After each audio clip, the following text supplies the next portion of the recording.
Yo, what is up guys, it's FullySpaced here and welcome back to the Let's Build a Village series. Today I'm going to be building a blacksmith and a tiny little house that possibly the blacksmith could live in when he's not at work, which will just be off from the blacksmith itself. So as you can see here, I am starting off with a simple square shaped base, and then I actually decided to extend one of the legs slightly forward on the right hand side, just so I can get this weird kind of roof. So I've actually started with a normal roof on the right hand side now. And then on this left hand side you can see here I've actually changed it up a bit, so we've got a slab roof that extends by one every time. So as you can see there, the frame of the building is actually one ahead of the on the right side than it is on the left. That helps me give this effect of the build, and actually allowed me to place a little fireplace in here in this quite small build. I really like it though. It's a very detailed and intricate build itself. Definitely brought out a lot of cool details in the build. The only downside was the inside was pretty small. However, the workspace I've got in this little village area is going to be quite small, so you know, I'm going to have to deal with those and build a few small builds. But I've got plenty of more. I've actually been working on this quite hard now, so I've got a few more videos to come of this. I'm actually really enjoying it as well. If you guys have any ideas for any more types of videos you want to see, let me know. Otherwise, I'll just keep bringing you as much videos as I can that I think are interesting towards you guys. So as you can see here, I've just built a normal house with that's been extended by one. I filled it up with spruce, put some fences in, slanted the roof out, and on top I've actually just made a little pattern on the roof there. Went inside, I've got some windows on the back here and a window behind the camera now you can't actually see. This is me playing around by making the furnace, or whatever you want to call it, the little blast furnace. I could have obviously used an actual blast furnace, but if you're a blacksmith you probably want to use some sort of lava furnace because it just looks so much better. However, building something in such a small space is quite a hard thing to do and get it looking good. I eventually come up with this little design and I stuck with that. So I've just used that, and then I added just a few intricate details of just like stone floor with a bit of cobblestone, an anvil with a sword above it. I just filled in the roof as well. I wanted that to make it flat, and then I decided I'd add a little pattern in that later on. Then I added a smithing table, added a helmet and a frame on top of that, just looked like he's been like moulding a helmet or something. We got a little table there with a lantern on so you can see, and then I just started going around the build with stairs, adding these little cracks and nooks and crannies into the wall, just bringing out a bit more detail into the build. It's the same with the ceiling there, just adding some slabs in like a pattern, and there are actually holes in the ceiling. It just makes it look a lot better. And then if we head on back outside, I've done the same thing with a few holes in that there. As you can see here, it's just me playing around with stairs and, you know, other bits just to bring out the build itself, bring out the details in the build. And yeah, it's just this is basically the house is pretty much done, and then we will head over to the next one. However, I'm just like, if you ever start a build and you kind of roughly going off the top of your head, this is what I do with most of my builds. I kind of just build them. I get an image from somewhere and build them as I want, or as I would like to have them, and theme them in a certain way. And once I've done that, I want to get the base and everything down for it, and then I start going around it in details. As you see outside here, we've got a little sign with a sword, you know, displaying a little blacksmith. I could probably change that sword to an anvil now that I think of it.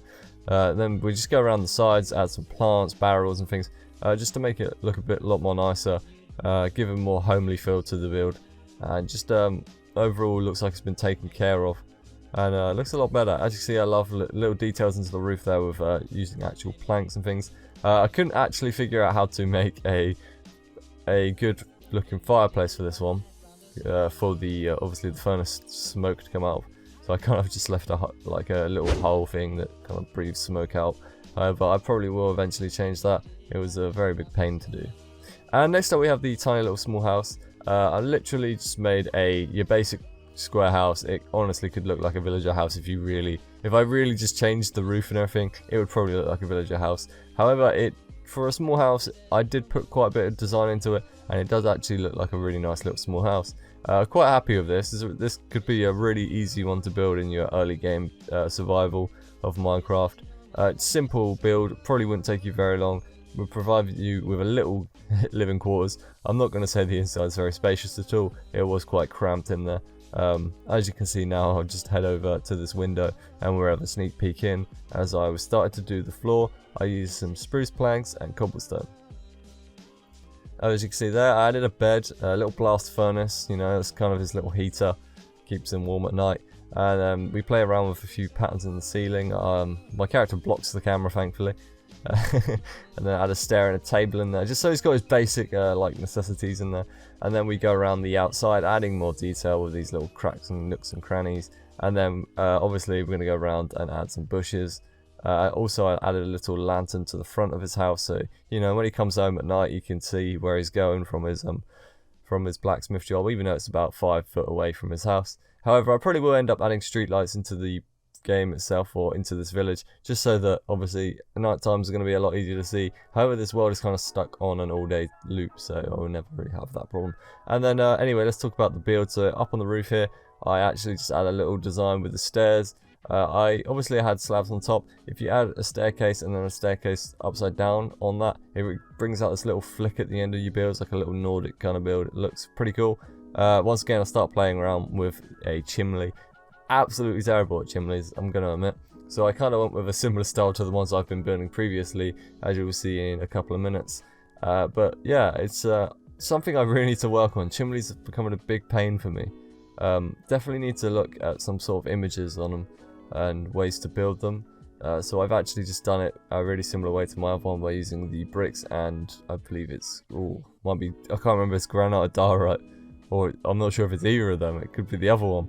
But yeah, I used the one that looks like a brick. I'm just going to say that because that will make it a lot easier. And then we have our chimney here. And then I just went for a nice easy path from the middle. Kind of wanted to keep it a 2 wide. Obviously, if there's corners, I'm going to have to maybe extend it to 3. And then just link it up to every single house that I can. We're going from like the blacksmith's house, the blacksmith's workplace, the enchanting room, the other little starter house that I built in a previous episode. And then we head round the back and add a path to the tower, and then obviously later on I add a path to the front tower as well that we're next to, as you will see. And basically I've actually kind of completed one side of this village now. So this village on the left hand side is looking pretty good for itself. So now I've got to start moving on to the other side. I've got a few other pieces to do on the other sides now. Obviously around the back behind the buildings I could add more rocks and details and just overgrown bits, just to really, you know, make it places you shouldn't really be, but they still bring out a lot of detail. So let's head over to a little perspective of what we've done so far. So as you can see, I'm outside the castle. Let's head on over inside. So as you can see, we've got the little gates with the bumps in them, and you head into your castle here. You've got your path going straight down. On the left, you can go into your little starter house where someone may live. Then you've got your enchanting room for all those who want to enchant their stuff. We got the blacksmith's tiny little house. And then if we head back down the path, we have the blacksmith himself. Very small, intricate designs. They're very little designs, but you know, definitely something that I need to do in this kind of style of build, because everything's quite small. It's a very small village, but everything looks a lot better. Obviously it's a small village, but if you look compared to the normal Minecraft, it's going to be a lot better. These things, the normal Minecraft villages is quite large, they're quite spread out, they don't really have walls around them. So yeah, hope you guys enjoyed. Don't forget to leave a like, comment and subscribe for more content, and I'll see you soon. Peace!